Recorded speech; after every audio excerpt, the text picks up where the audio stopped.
अस्सलामुअलैकुम एवरीवन, कैसे हैं आप सभी लोग। उम्मीद है आप लोग बहुत अच्छे होंगे। अल्हम्दुलिल्लाह मैं भी ठीक हूँ। और आज की इस वीडियो में मैं लेकर आई हूँ आपके बहुत सारे सवालों के क्वेश्चंस के आंसर्स, बिकॉज़ बहुत सारे लोग मुझे और ज़्यादा करीब से जानना चाहते हैं और पूछते हैं कि मैं कौन हूँ और मैं कहाँ से हूँ, मैं कहाँ रहती हूँ। तो बचपन से शुरू करते हैं। मेरी जो डेट ऑफ बर्थ है वो है 16 अगस्त और मेरी जो प्लेस ऑफ बर्थ है वो है सियालकोट, पाकिस्तान। एंड वहीं पे मैं पैदा हुई थी। लेकिन जो हमारे बड़े हैं वो आए थे कश्मीर से। हम लोग कश्मीरी हैं, बट हैं, बिकॉज़ बहुत सारे लोग पूछते हैं आप बट हैं पठान हैं, तो मैंने कहा उनके लिए भी क्लियर कर दूं। हम लोग बट हैं, बट सूफ़ी भी लगाते हैं हमारे नाम के साथ। सो बट और सूफ़ी का एक मिक्सचर है हमारी फैमिली में। हमारे जो बड़े हैं, जैसे मैंने बताया, कश्मीर से आए थे, लेकिन कश्मीर से पहले वो पसरूर आए थे और फिर उसके बाद वो सियालकोट आए थे। लेकिन सियालकोट में भी काफ़ी सारे साल हो गए हैं हमें यहाँ पर रहते हुए।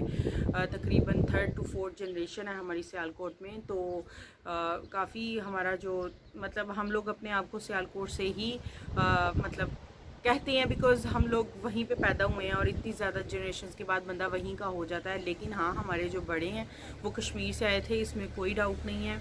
सो एक बात ये क्लियर हो गई। उसके बाद जैसे मैंने आप लोगों को बताया, मैं सियालकोट से हूँ। बिकॉज़ बहुत सारे लोग पूछते हैं कि आप पाकिस्तान में कहाँ से बिलोंग करती हैं, तो मैं उन लोगों को बता दूँ कि मैं सियालकोट से हूँ। जगह एग्जैक्ट मैं नहीं बताऊँगी बिकॉज़ कॉन्फिडेंशियल है, तो आई एम सॉरी। और मुझे उम्मीद है आप लोग भी समझेंगे इस बात को कि एग्जैक्ट इलाका और जगह मैं नहीं बता सकती। लेकिन आप लोग ये समझ लें कि मैं सियालकोट शहर से हूँ। और वहाँ से जंप करके अब हम स्पेन में आ जाते हैं, बिकॉज़ बहुत सारे क्वेश्चंस मुझे ये भी आते हैं कि आप स्पेन में कहाँ रहती हैं। सो मैं ये बता दूँ कि स्पेन का जो प्रोवेंस है मुर्सिया, मैं वहाँ पर रहती हूँ। मुर्सिया शहर में नहीं रहती हूँ, प्रोवेंस के अंदर रहती हूँ। और मुर्सिया शहर से अगर बात की जाए तो 40 to 45 किलोमीटर की दूरी पर है जहाँ पर मैं रहती हूँ। तो मैं एग्जैक्ट नहीं आपको जगह बताऊँगी, बिकॉज़ जैसे मैंने कहा बहुत कॉन्फिडेंशियल है और मैं सेफ़ महसूस नहीं करती। आप लोग इस बात को समझेंगे। एंड मैं अपनी बात करूं तो मेरा जो बचपन है वो सियालकोट में गुज़रा है। मैं 7 साल नहीं 6 साल की थी जब मेरे से छोटी बहन मेरी जो है वो इस दुनिया में आई थी। और उससे जो मेरी छोटी बहन है वो 8 साल मुझसे छोटी है, और जो मेरा भाई है वो 11 साल छोटा है। तो हम टोटल 4 बहन भाई हैं। मैं सबसे बड़ी हूँ बहन भाइयों में। और सियालकोट से ही मेरी स्कूलिंग हुई है। और मेरा जो सेकेंडरी स्कूल है वो मैंने 8th तक सियालकोट में अपनी एजुकेशन जो है वो की है। और उसके बाद 9th और 10th मैंने यूएई अजमान जो है वहाँ से की है। हम लोग अजमान शिफ्ट हो गए थे उसके बाद, तो मैंने वहाँ से की है। उसके बाद मैंने अपना A लेवल जो है वो इंग्लैंड से किया है। इंग्लैंड में मैं बता दूँ तो हम लोग वॉल्सॉल में रहते थे, जो बर्मिंघम के पास है वॉल्सॉल। और वहाँ से मैंने अपना A लेवल्स किया है। मुझे एग्जैक्ट ईयर जो है वो शायद 2006, हाँ 2006 में हम लोग इंग्लैंड आए थे। 2004 में हम लोग गए थे अजमान और 2 साल वहाँ पर रहे थे। और उसके बाद फिर हम लोग मतलब यूके में शिफ्ट हो गए थे। और 2010 तक हम लोग मतलब यूके में थे। और 2010 में हम लोग स्पेन आए थे। और 2009 की बात की जाए तो तभी से कुछ मेरी लाइफ में कुछ ऐसा हुआ था जो शायद मुझे नहीं पता मैं आप लोगों के साथ कभी शेयर करूँगी या नहीं करूँगी। लेकिन उस चीज़ ने मेरी ज़िंदगी को ऐसा बदला कि मैंने अपनी ज़िंदगी को देखने का नज़रिया कम्प्लीटली बदल चुका है। मैं बिकॉज़ जो चीज़ आपको आपके रब के बहुत ज़्यादा करीब करे वो चीज़ कभी गलत हो ही नहीं सकती। सो ज़िंदगी में कुछ ऐसी चीज़ें आनी चाहिए जो आपको आपके रब के करीब करें। और वो कुछ ऐसा हुआ मेरी लाइफ में कि मैं अपने रब के इतना करीब हो गई कि अब मतलब अब कुछ भी हो जाए, जो आपका एक दफ़ा दिमाग बन जाता है वो आप बाद में चेंज नहीं कर सकते। और जो रब के मामले में चीज़ें हैं वो आपका अकीदा इतना मायने रखता है, ख़ास तौर पे जिस अल्लाह की ज़ात ने मुझे बनाया है। अगर मैं उसके करीब हो गई हूँ तो मुझे बाकी सारी तकलीफ़ें, परेशानियाँ, सब कुछ भूल चुका है।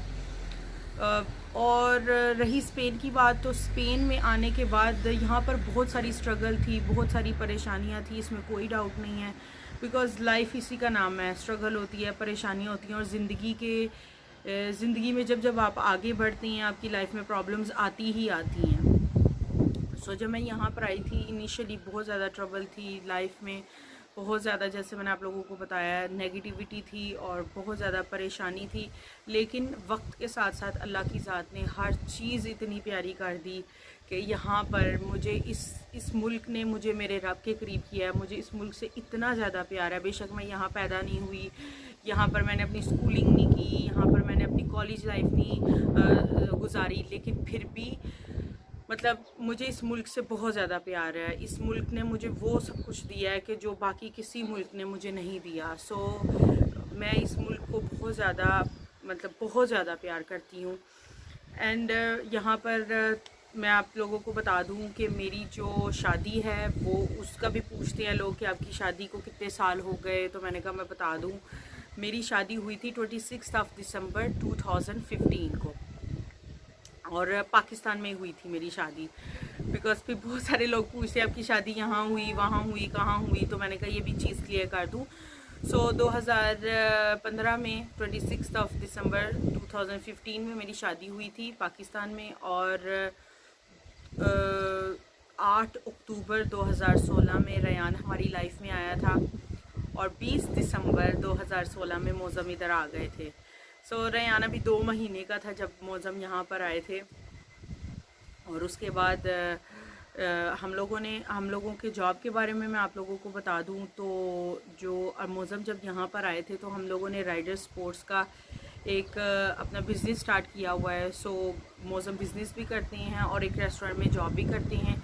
सो बहुत सारे लोग उनकी जॉब के बारे में भी पूछते हैं और बिज़नेस के बारे में भी पूछते हैं, तो मैंने कहा मैं आप लोगों को क्लियर कर दूं ये तमाम चीज़ें। और हाँ, एक बहुत ज़्यादा सवाल आता है कि आप अपनी सास के साथ रहती हैं कि अम्मी के साथ रहती है, बिकॉज़ बहुत सारे नए लोग जुड़ रहे हैं तो उनको इल्म नहीं है कि मैं कहाँ रहती हूँ। तो मैं आप लोगों को बता दूँ, मेरा जो ससुराल है वो सियालकोट में ही है। मैं यहाँ पर अपनी अम्मी के साथ रहती हूँ, और इंशाल्लाह देखो जब ये सारी चीज़ें सेटल डाउन हो जाएंगी तो हम शायद डिफरेंट प्लेस में चले जाएं, बट अभी श्योर नहीं है बिकॉज़ मेरा दिल नहीं है जाने का, टू बी वेरी फ्रैंक। मेरा बस अब आदत हो गई भी है ना इतने ज़्यादा लोगों में रहने की, तो अकेले रहना बहुत एक अजीब सा लगेगा, बट देखो अब क्या बनता है, क्या होता है। सो मैं अपनी अम्मी के साथ रहती हूँ यहाँ पर।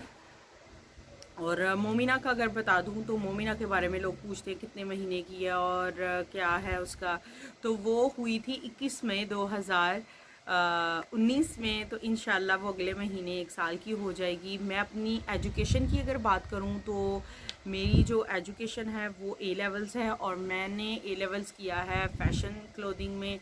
आप लोग मुझे देखकर सोच रहे होंगे कि ये और फैशन, बट हाँ वो भी एक टाइम था। फ़ैशन तो मैं तब भी नहीं थी करती, लेकिन एक इंटरेस्ट था। मीडिया स्टडीज़ में मैंने किया हुआ है और साथ सोशियोलॉजी में, ये 3 सब्जेक्ट थे मेरे ए लेवल्स के। और उसके बाद मैंने एक ईयर बैचलर्स कंप्लीट किया हुआ है इस्लामिक स्टडीज़ में, और उसके बाद मैं उसको कंटिन्यू नहीं कर पाई, लेकिन शायद ज़िंदगी के किसी हिस्से में मैं कर लूँ, जब बच्चे थोड़े बड़े हो जाएंगे तब मैं कर लूँ। बिकॉज़ मैंने आप लोगों को बताया कि मैं जैसे अपने रब के बहुत करीब आई, और उसके बाद फिर मुझे और ज़्यादा इल्म हासिल करने का शौक़ हुआ कि नहीं, मुझे दीन के बारे में और ज़्यादा चीज़ें जाननी है। बिकॉज़ जब आप ला इल्मी में इतने साल गुजारती हैं, और वो जो आपकी सीखने की उम्र होती है, ऐसा नहीं कि हमारे घर में इस्लामिक माहौल नहीं था। अल्हम्दुलिल्लाह मेरे घर में सारे नमाज़ पढ़ते थे। नमाज़ पढ़ना और रोज़े रखना और इमदाद देना या ज़कात देना ये हम पे फ़र्ज़ हैं, ये हमने करनी है। लेकिन एक बात होती है अक़ीदे की, यकीन की, अपने रब को जानने की, तो वो जो एक थॉट प्रोसेस होता है और एक ये इनर चीज़ होती है। सो वो होना, वो जो एक शऊर होना एक इंसान के लिए बहुत ज़्यादा ज़रूरी है। वो मैं शऊर की बात कर रही हूँ कि मेरे अंदर वो, बिकॉज़ मैं पहले ऐसा नहीं थी सोचती कि मैं अगर कुछ भी कर रही हूँ तो इससे मेरा रब नाराज़ हो सकता है। सो अब मैं जब भी कुछ करती हूँ तो मैं ये सोचती हूँ कि नहीं, मुझे मेरे रब को खुश रखना है, तो मैं हर वो चीज़ करने की कोशिश करती हूँ जिससे मेरा रब खुश हो।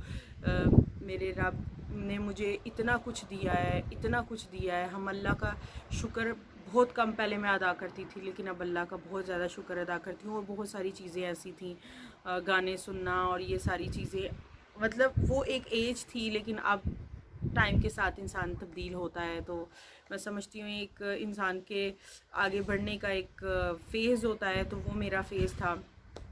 अल्हम्दुलिल्लाह टाइम पे ही सब कुछ अल्लाह ने अक्ल समझने दे दी और अपने करीब कर लिया। सो उम्मीद है कि आगे भी ऐसे ही आगे बढ़ते जाएंगे और अल्लाह को बस खुश रखने की कोशिश है। 100% तो नहीं हो सकते। चले बैक टू द टॉपिक।